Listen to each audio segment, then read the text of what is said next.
nababalitaan natin ngayon, hindi ko po alam kung ano po yung mga laman ng panalangin nyo. Ano ba yung mga pinapanalangin. So yun, may sisiris po tayo. So, tandaan na tayo sa pangatlo nating pinag-uusapan. Pero ang pinaka gusto natin i-emphasize ito is why evangelism is not enough. O sa Tagalog, bakit hindi sapat ang evangelismo? So, bisan, kung tatanungin natin, ang evangelism po ay it's an evangelism. Kung hindi po yan, kung medyo nagugulhan po kayo, ito po ay patungkol sa kung paano natin ibinabahagi. So, hindi natin i-question yung evangelism mismo. So, yung evangelism kasi, yun na siya. Sabi nga rin po na yung evangelismo na ibinigay sa akin, ganoon din ang ibibigay ko sa inyo. So yun, wala po tayong question. Pero kung ang isa kasi ang tanong, kasi po ang simpleng pangangaral na walang malasakit, nakalagay po dyan, o pang-unawa sa pinagdadaanan ng tao, ay madalas na nauuwi sa mababaw na pananampalataya. So bilang mga intentional na ating gusto gawin, ay yung magkaroon tayo ng puso. Hindi lang ebanghelismo, sabi ng mga nakaraang nagpag-usapan natin na ang isang ibon ay kung isa lang kayong pakpak, may hirapan siyang pumayan lang. So bilang mga Kristiyan, kailangan din natin nagkaroon ng puso. So, kaya nga po ang ating napag-usapan ng nakaraan, yung meet evangelism na minodel ng ating Panginoon o si Kristo, ay napag-usapan po natin yan yung babaeng Samaritana. So, kung babalikan natin, yun po yun. So, paano ba ibinahagi ng Panginoon yung evangelism dun sa Samaritana? Pangalawa naman po natin napag-usapan, yung connect through loving relationship, example ni Kristo po yun. So, wala tayong ibang example kung paano tayo magalag. Kasi minsan, ang ginagawa natin example yung sarili natin.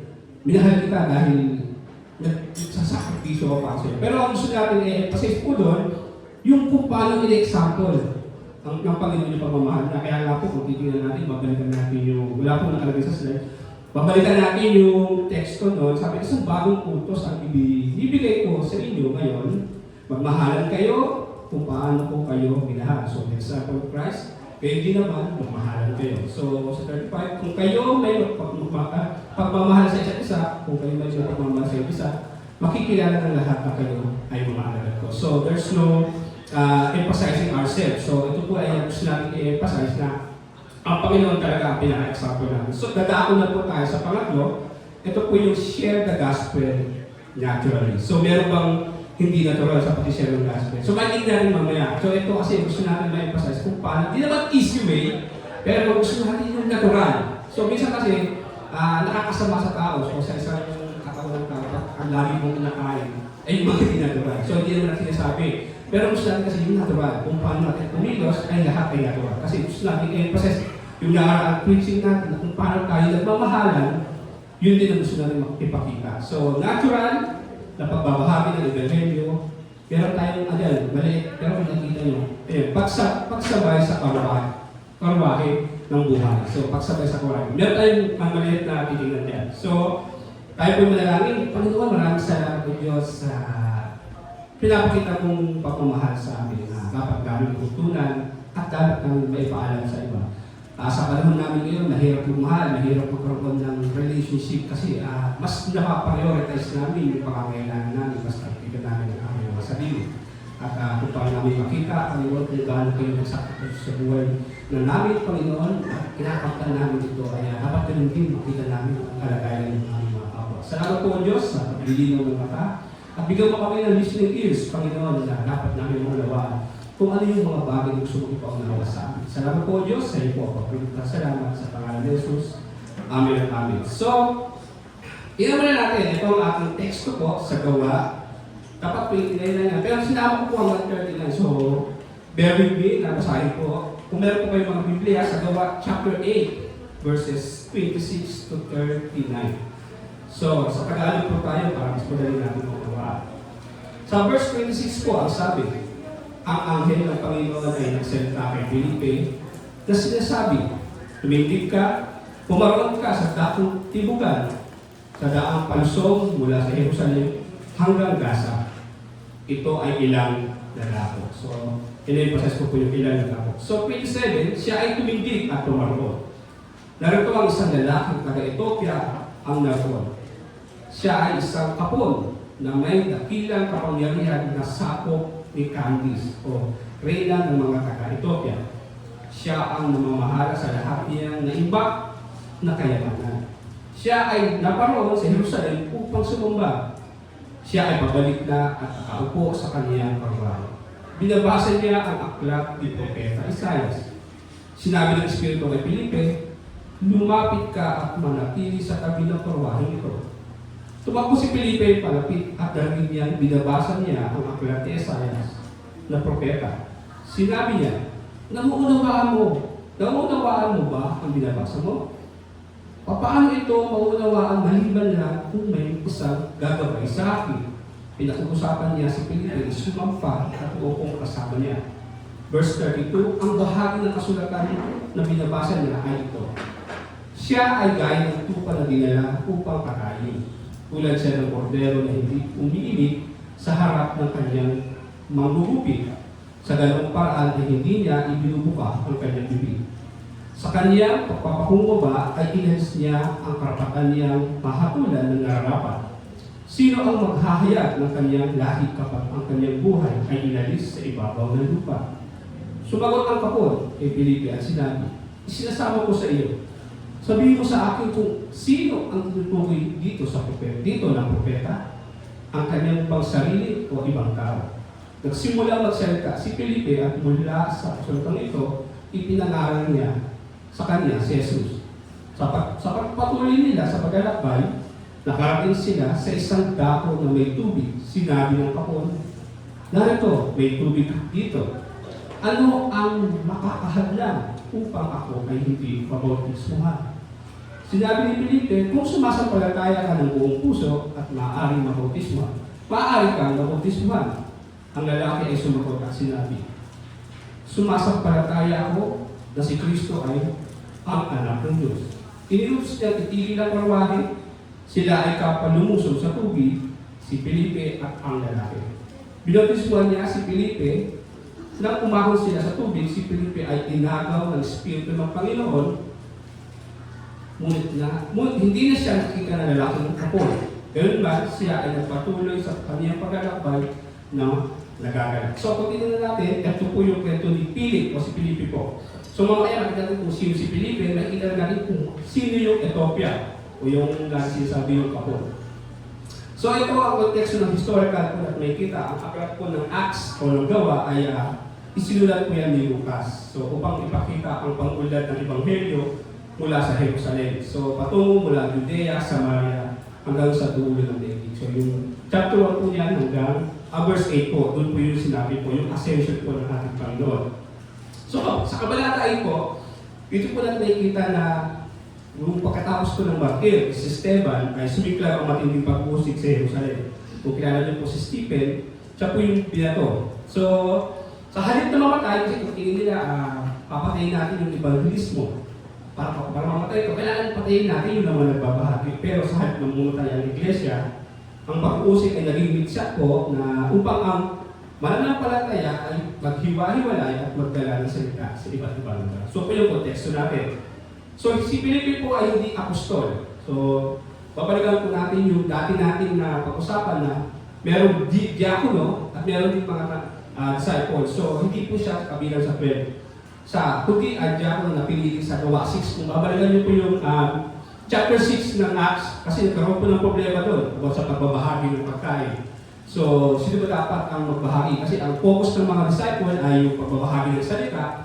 So may mga dumating na mga concern na paano yung mga balo, paano yung mga ulila. So itong mga diakono, sila yung kikilos para alagaan sila, sila yung mag-aalaga. So sila po yung pagkakaiba ng diakono. Pag-aalagan po natin yan.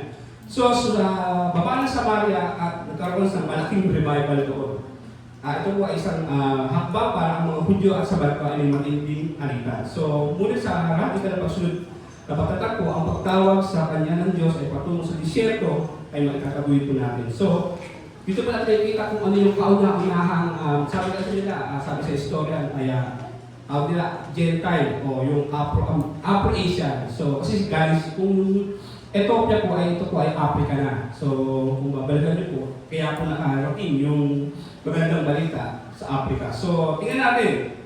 Pag sinabi natin desert road, ang salitang Griego po sa ilang ay eremos. So, sabi yan, desierto, walang tao. Sa pananaw ng tao, ang pag-iwan sa libo-libong sumasampalataya sa Samaria, isang desierto, ay isang pagkakamali, o sabi niyan, o pagkakamali, hindi sa pananaw ng Diyos. Tingnan natin na, galing po kasi si Felipe sa revival. So, nagkaroon po ng malaking revival doon, pero dito siya sa Panginoon para pumunta sa ilan. So, tingin ng tao ay parang pagkakamali, o iiwan siya ng siyam. Kaya kung makikita dito, ngunit sa pananaw ng Diyos, ang isang kaluluwa ay may halagang katumbas ng buong lungsod. Kaya nga po kung babalikan natin yung example ni Pastor, dun sa nakaraan natin ay yung siyam na po siya ay iiwan para hanapin ang isa. So, yun po yung gusto natin i-emphasize dito. Pangalawa po, yung katayuan ng Ethiopia. Sa isang mataas na opisyal, sa ilalim ng kautusan ng lumang tipan, kung sa babalikan niyo po yung Deuteronomy chapter 23 verse 1, bawal po pumasok sa ganap na kapulungan ng Panginoon ang templo yung mga Gentiles po. Siya ay isang tao nasa gilid, yung marginalized sa aspektong religyoso, kahit na mayaman pa siya. So, muli sa pamamagitan ng Filipe ay pinapakita ng Espiritu na ang bagong tipan kay Kristo ay nagbawasak ng palit sa mga bagay na ito. So, eto na po tayo, nakikita na po natin kung ano yung desert road, kung ano yung naging nangyari. At ngayon naman po, tignan natin ngayon, yung balikan natin yung tema natin, natural na pagbabahagi ng Ebanghelyo, pagsabay sa karwahe ng buwan. Una pa tingnan natin, may tanong po dyan, ang kabal ng evangelismo. Sino po sa inyo ang naaranas na ang evangelism anxiety? Meron po tayo yan, yung nakita mo, yung pinsan mo na, o katrabaho mo, minsan yung kapitbahay, kailangan maging gusto mong share. Pero ang nangyari, alam mong kailangan mong i-share si Kristo, yung Panginoon. Pero biglang natuyo yung laway mo, pinagpapisan yung kamay mo, at ang tali mo na lang nasabi, kain tayo. So yun na lang, parang minsan nahihirapan talaga tayo. Ang tawag po yan, evangelism anxiety. So dahil minsan meron tayong kaba na baka kadalasan ang akala natin sa evangelism ay parang hard-selling marketing. Kailangan mo maging agresibo, kailangan kabisado mo ang lahat ng bersikulo ng teolohiya. Di naman masama, pero minsan kailangan natin kabisado eh. Pero minsan, na-over step tayo naman, parang nakakaroon tayo ng mga bagay na dapat ito muna ako ko i-share. So, doon parang pumapasok, o kailangan mo makipagtalo. Kaya minsan, imbis na mag-evangelist ka, ikikip mo na lang. So, ngayong araw po, babasagin natin yung kanyang mga yun lang naman, pero gusto yung ulitin eh. Pero ngayon po gusto natin basagin po yan. Ang tunay na evangelism po ay natural, mapayapa at tumatalo mula sa relasyon natin sa Diyos at relasyon natin sa kapwa. So, tingnan po natin. Ang background po ni Felipe. Si Felipe po ay hindi bahagi ng 12 apostles. Siya ay isang ordinaryong tao na pinili bilang diakono para mag-asikaso ng pagkain. So, sa chapter 6 po yan.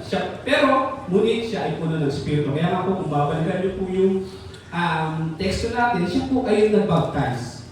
So, meron po siyang, hindi naman kasi adolescensya, pero capable na mag-baptize. So, minsan kasi, ang alam lang natin, si pastor lang pinag-baptize. Totoo naman ngayon, pero sa kanila po kasi, kung tingnan niyo po, yung mga disciple, ay in-equip po nila yung mga diakono para same level po sila ng spirituality para kung mawala man to o umalis man ang mga disciples, meron pong kahalili na hindi man nila sila mahina, kundi kapantay ng capable. So yun po, kaya kapag nakita natin, ang bago ang tagpong ito, si Filipo ay bida sa isang napakalaking revival sa Samaria. Ang lungsod na nagkagalak, may mga himala at nababautismo ang mga tao. So doon po galing si Felipe o si Philip. So kung titignan niyo po, kung ikaw ay isang pastor o ikaw ay isang alagad ng Panginoon, hihiwalay ka pa ba doon sa isang simbahan na tingin mo ay maganda na, okay na, kumbaga, pumapailan lang na. So, doon po galing si Felipe. Pero po, ngunit tinawag po siya ng Panginoon. At hindi, dahil makikilala ng pagiging galaw ng Diyos. So, pangalawa po, ang kagandahan o kahandaang sumunod sa bulong ng Diyos. So, pangalawa, una po natin yung hamon at yung background ni Felipe. So, una po, sabi ng anghel, pumunta ka sa daang patungong Gaza at may pahabol pang teksto na ito ay isang disyerto na daan. So, ang kagandaan po kasi sa Panginoon, hindi niya po sinisikreto lahat ng bagay. So, inihahanda niya tayo, sabi na kay Felipe, ito ay isang ilang o disyerto na daan. Yun po yung kagandaan sa Panginoon pag sumunod po tayo. Minsan kasi, ang mga surprise. Pero sa Panginoon wala surprise. Sinasabi niya, manda ka, ito yung isang ilang. So, bilang mga disciple po, dapat alam natin kung paano tayo gagampan. So, lahugan po na ating makikita, walang sense ang utos na ito. Bakit iiwan ang libo-libo sa tao sa Samaria? Merong revival, merong nagpapabautismo, walang saysay, kung sa tao lang, konsepto. At napakahirap, paano ka magsishare sa ilang kung sa walang tao? Sabi ko, sa isang kalsadong walang tao, at mainit pa. So, salamat po sa Panginoon, tayo po ay nakakajakit-jakit na. So, tingnan po natin. So, ano yung sasabihin ng ibang leader sa akin? Kung baga may mga ganun pa na iiwan ko sila. Tapos, sila pumapailan lang na ako aalis para sasabihin ko, sinabi ng Panginoon, maniniwala kaya sila. So, yun po yung mga pwedeng kaharapin ni Philip. Pero, sabi ko dito, ang natural na evangelism ay nagsisimula sa pagsukod sa ating sariling agenda. Madalas ang diskarte natin kasi ay strategic location. Kung saan maraming tao, yung easy lang kung mamahaginan, yung kaya-kaya kong kapasunod. So, hindi po yung gusto ng Panginoon. Ngunit ang estratehiya ng Panginoon po ay nakatutok sa bawat individuals. Kaya nga kung alam ng Panginoon, yung buhay mo, yung pangalan mo. Kaya kung minsan, ang pinakamalaking tagumpay ng iyong pananampalataya ay yung hindi mangaral sa isang podium o dito po, o dito, kundi ang kausapin ng isang tao na iisa sa kanyang disyerto. So, kung sino po yung makikita natin, tingin natin na nakakaunawa sa atin, o yung nakita natin yung kalagayan ng isang tao, doon po yung makikita natin na isang pananampalataya ng gusto. So, tapikin nyo nga po yung katabi nyo, may mga disyerto yan sa buhay. Hindi mo lang alam, pero isang usap lang. So, yan po, dyan po natin na-exercise yung pananampalataya. So, hindi po sa pagtayo dito, kaya sa mga bagay dito. Sa mga simpleng pagkakausap o sa pagkak ng kanyang braso, ay mo makikita kung paano kumikilos sa Panginoon. Pangalawa po yung konsepto po. Ang tao kong bumubulong ay, yung bumubulong, ay nakapokus doon sa taong binubulungan. So, magkaiba po yun yung taong bumubulong at binubulungan. Kaya po yung taong bumubulong, kasi may specific na gusto kong sabihin.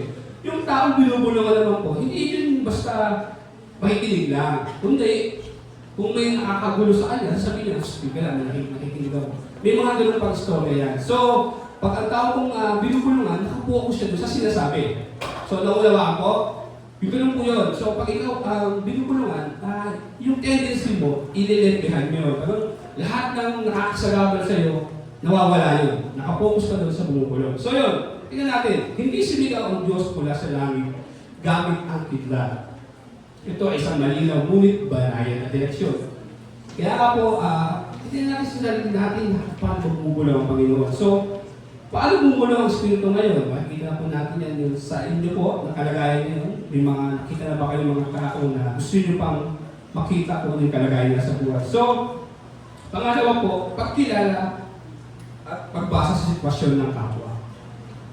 So, hindi po ito psychology. So, siya kasi, kailangan psychology ka para maunawaan mo yung tao. So, hindi naman po. Ito ay mga maliliit lang na bagay na nakita natin sa buhay ni Felipe. So, tingnan pa natin. Pagsusuri sa katayuan ng Ethiopia po, ay taga-Ethiopia po siya. Isang dayuhan galing sa kilalang kaharian ng Africa. So, ito po yung Ethiopia, o yung eunuch, ang tinatawag, na nakausap ni Felipe. Siya po ay eunuch, castrated, isang kulturang Hudyo. Hindi siya maaaring maging ganap na miyembro ng lihiyo dahil sa kanyang pisikal na kapansanan. Pero dapat, kakulangan niya, pero kapansanan kasi nalagay ko. Siya ay palaging outsider. So, meron kasi gano'n yung, kaya nga kung babalikan niyo po yung Yung una natin nakita sa pag-aaral natin, yung Samaritana, may mga ganung culture ang mga Hudyo na pag scouted ka, hindi ka talaga nila katanggapin. So, ganun po yun. So, isa po siyang kapon. So, bilang isang lalaki po, alam ko po, mahirap po na ganun yung sitwasyon mo. May kakalagayan ng ganun. So, sa buhay niya, o kaya sa sitwasyon na kanyang kinakaharap, hindi na siya nagpapangsyon ng maayos.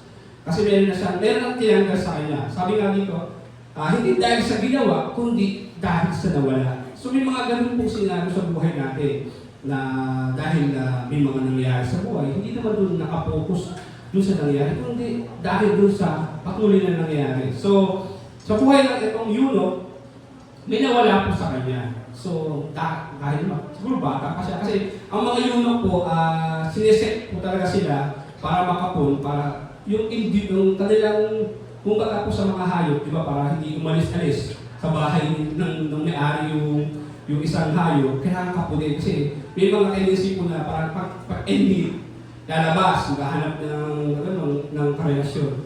Para hindi mangyari yun, kakapunin. So, ganoon din ang ginawa dito sa eunuch. So, para hindi siya iba yung focus niya, iba yung galaw niya, kasi isa siyang treasurer. So, yun na yung focus niya. Hindi na siya maghanap ng asawa, hindi na siya maghanap. So, bilang isang lalaki po, mahirap po talaga yun. At hindi mo na, dysfunction ka na. So, may mga tendency talaga na down siya. So, yun, yun makikita natin sa kanyang buhay. So, kahit na mataas siyang katungkulan niya, treasurer siya, mayaman, edukado. Kasi kung makikita niyo po, sinabi po dun sa text natin, nagbabasa ng scroll. So, pag sinabi pong scroll, mahal po yun dati. So, yung nakakakuha lang po ng scroll ay yung mga elite o yung may mga kakayahan. So, kung babalikan po natin ang paradox, sa labas po mukhang siya matagumpay, mukhang may pera, may kapangyarihan, may karwahe, pero sa loob po niya, may malalim na uhaw. Galing siya sa Jerusalem para sumamba. Kung titignan niyo po yung teksto natin, ngunit pauwi siya ng walang bit-bit. O pauwi siya, may bit-bit pa rin katanungan. Kaya nga po, kung babalikan niyo yung teksto, na galing siya, sumamba na siya. Kahit nandun siya sa may gilid-gilid, sumamba na siya. Pero pabalik na siya ng kanyang baryo o kanyang bayan. Pero binabasa niya yung propeta Isaias. Tinanong siya, bakit?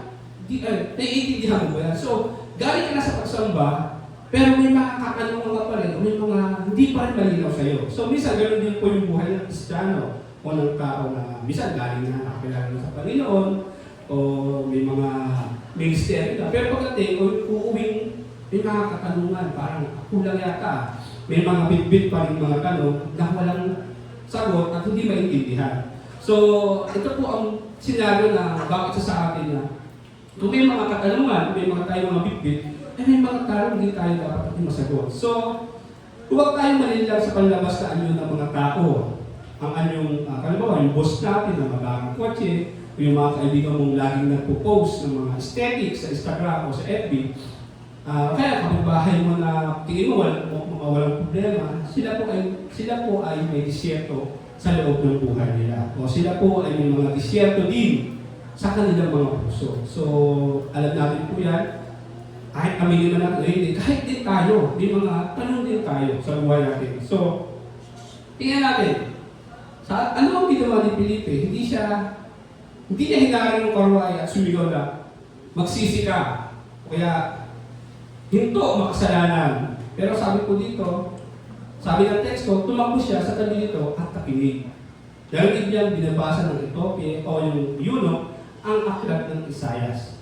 Tingnan niyo po. At sabi ko, ang natural na evangelism ay hindi nagsisimula sa pagsasalita, kundi sa pakikinig. So, ulitin ko po, ang natural na evangelism ay hindi nagsisimula sa pagsasalita, kundi sa pakikinig. Alam niyo po, ang isang taong laging nasasalita, o yung laging wala nang iba. Alam niyo po yan, saan po yan, sa mga magulang po, alam ko po, naranasan niyo ito, yung parang paggabi na o patulog na, parang doon humahantong yung parang ang daldal ng anak. Sino pong nakaka-experience niya? Na sobrang daldal ng anak, parang tutulog na, alas 9, alas 10 na, sobrang daldal ng anak. Alam niyo po, huwag niyo po kasi wala po anak. Ano po, pag-aaral lang po, psychology. May neuron po yan at tinatawag na komportable sila na magkwento pagpatulog na. So, iniisip nila yung bahay na yun ay komportable sila. Pero, kumahanto kasi na mamaya, yung mga magulang, nai-ear ka. Ang ingay yung matutulog na tayo, kaya kumahanto sa pagbubugbog. Kaya minsan yung mga bata, hindi na nagkwento. Nakakapin na, bubugin tayo ni mama eh. So, kung gano'n, so hayaan nyo na po sila magkwento. So, gano'n po yun. Nasisimula po ang evangelism. Hindi po nasisimula ang evangelism o yung natural na evangelism sa pagsasalita, ay sa pagsasalita, kundi sa pakikinig. So, yun po, kung meron man, makinig po tayo. Karoon po tayo ng listening ears. So, ayan po. So, makinig sa kanilang takot, makinig sa kanilang kabiguan, makinig sa kanilang mga tanong. So, sa mga cell leader o kaya sa mga head po, makinig po kayo. Kasi minsan, dahil marami tayong gustong gawin, marami tayong gustong naisip, hindi naman masama, pero ano ba yung kalagayan nila? Ano ba yung kanilang nagiging totoong puso? Kasi yun po yung nais ng Panginoon. Hindi tayo dahil ayaw na Panginoon na maging robot tayo eh. So, let's take advantage na nakaroon tayo ng puso na huwag natin i-invalidate yung kanila kasi tao rin yan sila. So yun, maraming salamat sa kita na natin, nakita dito natin na patuloy pa natin pinapakita ng Panginoon kung ano siya nakita. So, tingnan natin yung divine timing o yung practical na paglapit. So, ang pagpasok sa mundo nila. So, sabi sa versikulo 29, sinabi ng Espiritu, lumapit ka at sumabay sa tabi na iyon. O sa tabi na iyon.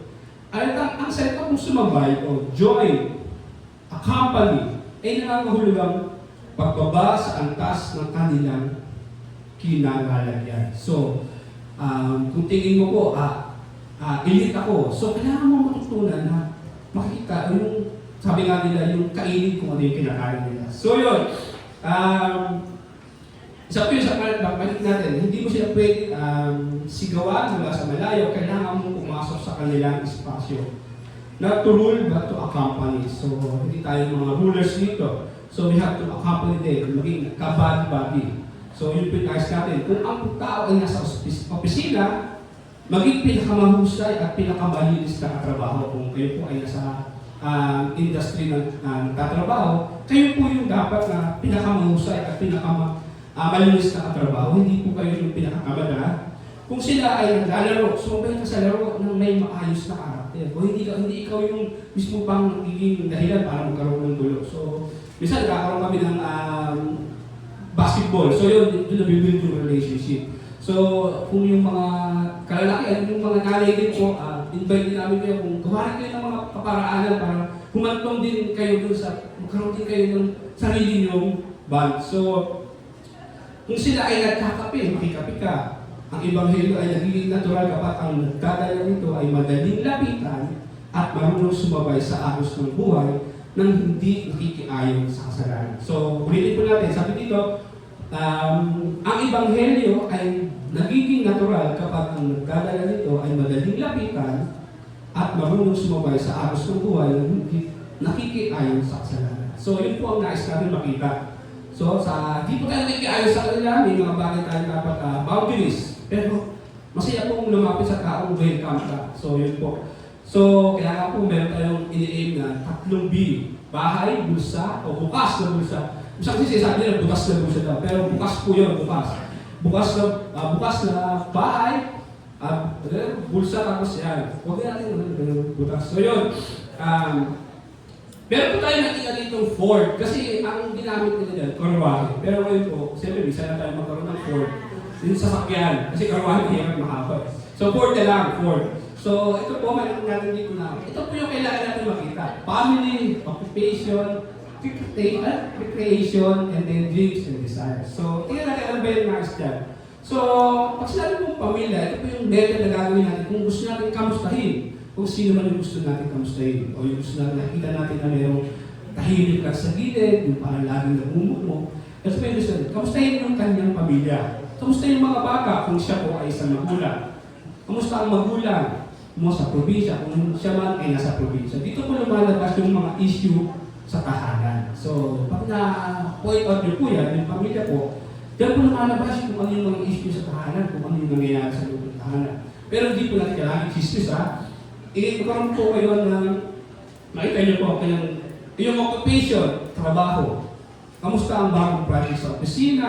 Stressful ba? Ang shift mo ngayon? Mga ganun po yan. Dito po lumalabas yung pagkapagod at bigat ng buhay. So, dito po natin kung gaano po yung nagagastos niya o nauubos niya sa buong maghapon. Dito po yun sa kanyang trabaho.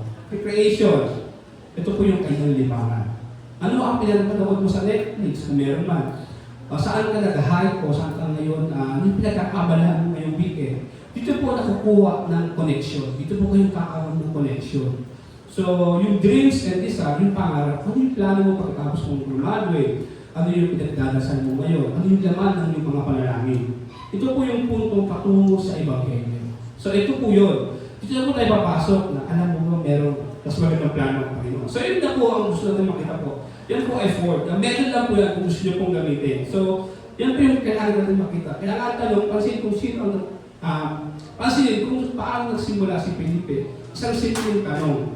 Nauunawaan mo ba ang iyong binabasa? So, kung titignan natin, siya po, magiging, kung sa konteksto po natin, magiging parang offensive ito kasi mayaman, isang treasurer. Tapos tatanungin mo akong ganyan. Pero nakakatuwa po ang response. Kasi interesado po yung eunuch. So, yun po yung maganda po eh. Hindi tayo dadalhin ng Panginoon sa isang confusion area. Kasi ang confusion po ay gawa po ng kaaway. So, pag gumawa po ng daan ng Panginoon, tuloy-tuloy po yan. So, hindi ito nakakatakot, ito ay isang paanyaya po. So, pangalawa po, nakita natin dahil sa pagsunod ni Felipe, nakasakay siya sa karwahe. Mula sa konteksto ng 53 po ng Isaias, ipiniliwanag niya si Jesus ang kanyang kamatayan, muling pagkabuhay, at ang kaligtasan para sa lahat. Kami lang ang pagtulad po yan. Nakita niyo yan. Kaya ang insulta po, ang Etope o yung eunuch mismo ang nagpabautismo nang makita sila ng katubigan. So makikita po natin yan. Umuwi siya sa kanila ng puspos ng kagalakan. Tingnan niyo po, doon po nagsimula ang evangelism sa Africa po o yung sa kanilang bayan. Sabi po dito, isipin mo ito. Ang isang pagsunod ni Felipe sa disyerto ng bunga ng kaligtasan ng isang buong bansa. Hindi mo alam ang taong isishare mo ngayon ang magiging bisa ng kaligtasan ng kanyang buong pamilya o ng kanyang komunidad. So sa simpleng pagtapi o sa simpleng pag-anyaya po ay makikita natin na baka buong pamilya niya ang maligtas o yung isang komunidad. So ang hamon po sa atin, sabi dito, sino ang Etope o sino yung eunuch o yung sino taong inilagay ng Diyos sa iyong tabi, sa jeepman o sa opisina, minsan sa messenger na lang. Minsan nakikita mo yung sino yung number 1. So naghahanap ng pag-asa ngunit walang sabi yan, magpaliwanag sa akin. So minsan naguguluhan, bakit nagkaganito ang kanyang buhay. Minsan ikaw yun. So maraming bagay sa buhay po natin na nakikita natin na parang bang kulang o may mga katanungan na dapat natin maunawaan. So, ang nais ko natin makita dito, dapat talaga natin makita o may share ang ating buhay sa kanila. So, tingnan po natin dito. Mga kapatid, ang kwento po ni Felipe at ng eunuch o ng Etope ay hindi lang isang sulat ng kasaysayan. Ito ay tularan o blueprint ng natural na pagbabahagi ng Ebanghelyo para sa atin. Nakita natin ang evangelism ay hindi isang komplikadong sales speech o technical na pakikipagtalo. So, hindi po ito pahirapan. Hindi, yung simpleng pagkape o pagkamusta ay isang pong natural na pagbahagi ng evangelism. Sabi ko dito, nagsimula sa pagsunod. Sino pong willing na sumunod? Hindi tayo pumunta sa ilang o disyerto kung saan tayo ipinapadala ng Panginoon. Pangalawa po, magpatuloy sa pakikinig. Hindi tayo makinig at mag-observe o sa tunay na pangangailangan at sugat ng kapwa. Pagkatapos sa pagsabay, handa tayong sumabay o sumakay sa kanilang karwahe ang pumasok sa kanilang mundo gamit ang natural na ipakilala si Jesus. So ang hamon po sa atin ngayon, sa pagkatapos ng ating panahon ngayon, tandaan natin ang disyerto ay hindi lugar ng kabiguan. Kasi minsan ganun po. Pagdating sa, minsan wala ka ng tao, wala ng tsansa, o mag-isa ka na lang. Ito ay tagpuan ng himala ng Diyos. So ang akala ni Felipe na inilayo siya sa tagumpay ng Samaria dahil ibinukod siya kasi doon ay nagkakaroon na ng mga bagay-bagay. Ngunit ang totoo, ibinadala siya sa Gaza upang maging susi sa kaligtasan ng isang kontinente. So po, kung nakikita natin na ang bagay itong buhay natin, may meron mga direksyon, may mga bagay dito natin. Minsan, hindi natin maintindihan. Pero hayaan natin ang Panginoon ng paliwanag. Sabi dito, huwag mong hamakin ang maliliit at simpleng pagkakataon, ang opisina mo, ang classroom mo, o yung mga bagay na nakakasalamuha mo, o yung mga chatbox mo, yung isa, kahit maliit na chatbox, sa mga messenger lang, kamusta ka, ay malaking yun po ay malaking may connection po. At ang mga tao na kapaligid sa iyo ay mayaman man, mahirap, may pinag-aralan man o wala. Sila ang mga Europe o Ethiopia na naghahanap ng kasagutan. So, pero po tayo, paano sila makikita? Kaya na po sabi dito sa Roma chapter 10 verse 14, paano sila makakasampalataya kung wala sila narinig tungkol sa Kanya? At paano naman sila makakarinig kung walang nangangaral sa kanila? So, sa pag-wawakas po, pakita natin na hindi hinihingi ng Diyos ang ating maging eksperto ka o yung maging magaling. Ang hinihingi niya ay maging handa ka.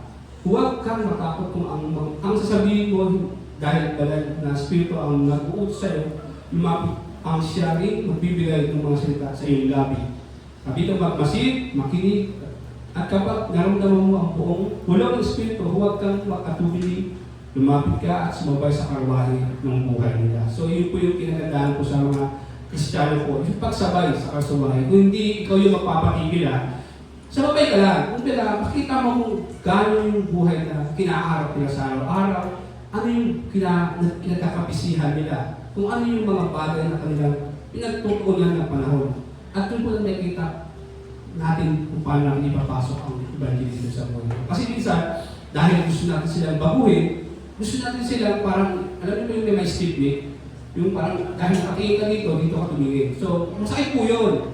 Kailangan natin maintindihan kung bakit sila, sa sila nagmumula, ang paano yung maayos yung buhay. So, doon po natin makikita kung paano babaguhin ni Jesus ang kanilang buhay at ang buhay mo rin. So, yun po yung mahalaga na hindi lang sila ang nababago, mas lalo tayo nagbabahagi. Dapat tayo rin mismo ang nababago mismo. So, minsan kasi ang aim lang natin, baguhin sila. So, which is, dapat tayo rin ay mismo nababago rin. So, salamat po sa buhay ng itong ni Felipe. Maliit na talaga to, pero ang nais ko rin magkakaroon kung para tayo magiging natural. Hindi na natin gagawin technical, kundi yung natural. Nakikipagsalamuhan sa Panginoon. So, tandaan natin na pakikinig at pag-unawa sa ating mga kasamahan, sa ating mga kakilala, kapamilya, katrabaho, ay yung pinakamalaking bahagi natin ng pakikinig. So, minsan nagkakaroon ng mga diskusyon, bakit paano hindi mo sila nakikinig sa akin. So yun, doon po lang nakikita yun. Salamat po sa buhay ng isa't isa at makikita natin kung paano kumikilos ang Panginoon. Tayo po yung manalangin. Panginoon, maraming salamat po Diyos sa panahon at oras na meron kami kakataon na maibahagi ang salita mo sa mga buhay ng tao na nakitaan namin na kailangan ng Diyos. So, salamat din na sa panahon namin ngayon na talamak na, O Diyos, ang mga bagay-bagay na hindi namin alam kung safe pa, Panginoon, sa labas. Pero alam namin, O Diyos, na Ikaw ang tanging Diyos na may aming aasahan. Salamat, O Diyos, sa pagbabago ng aming direksyon na makita namin, Panginoon, na simple lang naman ang pinapagawa mo sa amin, pero kailangan lang namin sumunod at magtiwala sa iyo. Yun yung pinakamalagang dapat namin matutunan na kung meron kami mga sariling agenda, sarili namin mga motives, ay alisin mo ito at palitan mo, Panginoon, na puso lang dahil sa iyo.